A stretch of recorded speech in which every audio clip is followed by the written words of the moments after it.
So I'm here in Manchester outside the One Young World Conference 2022 with Adenike from Nigeria Youth for SDGs. We've just had our workshop session with lots of young leaders from around the world who are all doing inspiring things.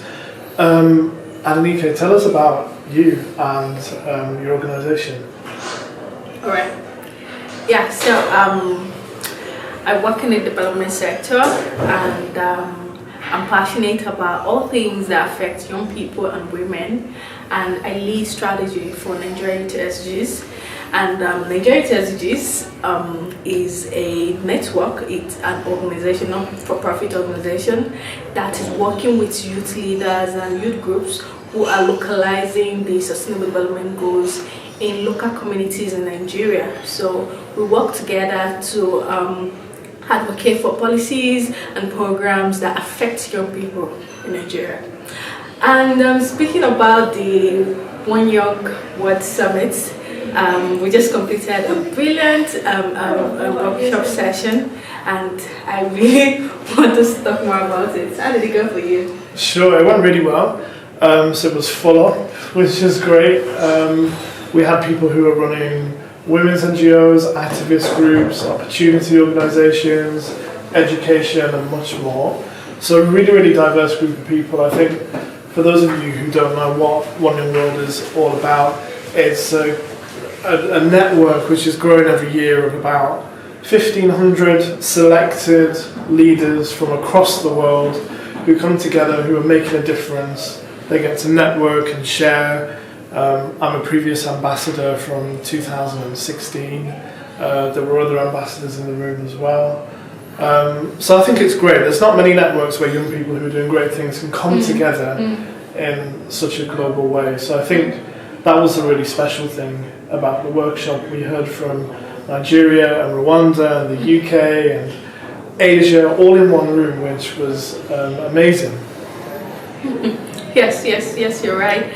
And I also remember during the workshop the kind of conversations happening and the questions, and it just reminded me that I'm in the right place, because I was just feeling the positive vibes, the energies from young people across the world, more than 190 countries, and I think this doesn't happen often, so I'm really excited I was able to be part of it, and I'm most excited that Nigeria Youth SDGs was able to partner with Adam Start to get this work.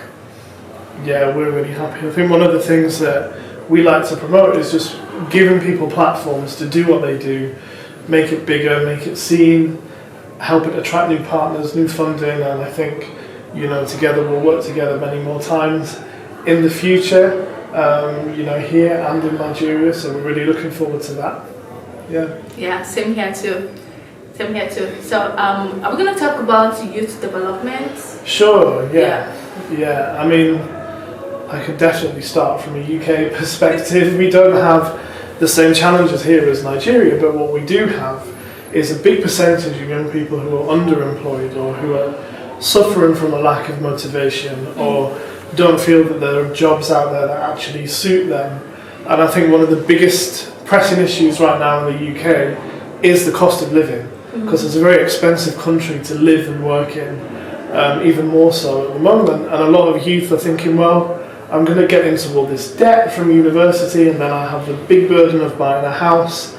How am I ever going to get that social mobility? And I know that social mobility starts from an even lower level in Nigeria. So how do you tackle that in your communities? Yeah, that's a very good question. And let me start with what you said about the UK. So I'm actually excited with the new Prime Minister and talking about the fact that these are the issues that she would start tackling. But beyond UK, in Nigeria and across the world, young people are being sidelined, and this is where this is where we need policymakers to actually listen to the voices of young people, and not just listen, to act and to do. So I hope the new Prime Minister in UK will be a good role model for other country leaders. And for Nigeria, it's really sad because the little things are still struggles for a lot of young people. Education is a big challenge. Young Nigerians are sitting at home for almost several months now because of a strike. Because the strike, which was caused by the disagreement between the government and the lecturers in university, and it's really a thing of shame because these young people had already lost a year due to COVID-19, and now we have a strike that shouldn't be something that could have been resolved. So we're doing all we can. We're advocating, we're bringing young people together to talk, we're amplifying their voices, but we really hope that our policymakers listen to us. We really hope. Education is still a very big challenge. Unemployment is just soaring. Like it's the numbers are actually as in the numbers are really bad and it's really terrible, but we are hoping because things were worse than before, and once we continue to speak, continue to do things, we hope things will get better.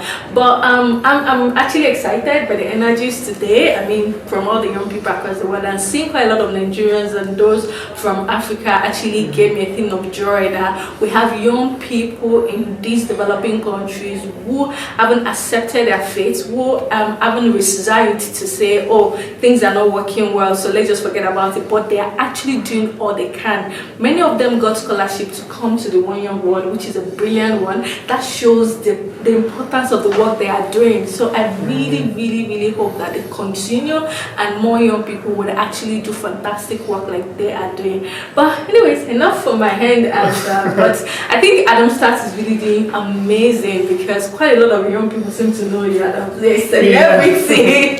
I know, but I think that's a really interesting thing, because when you go back to my own story, it's not the same as living in Nigeria or anywhere like that, but we've all had an adversity somewhere that's made us sit up and go, hang on a minute, this is wrong.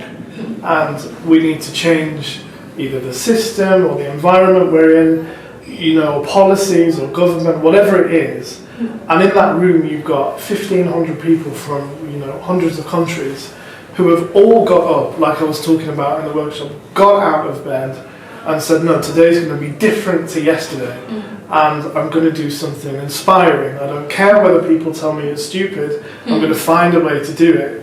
And I suppose in terms of also what we do, we're looking for those kind of people to support every single day, which is why we never get bored. So, I mean, yeah, we'll keep doing what we're doing, giving them a platform, mentoring them, training them, putting them into conferences like this, because it's what needs to be done. If the government's not doing it and the company's not doing it, then we'll do it. And I think eventually we'll get there.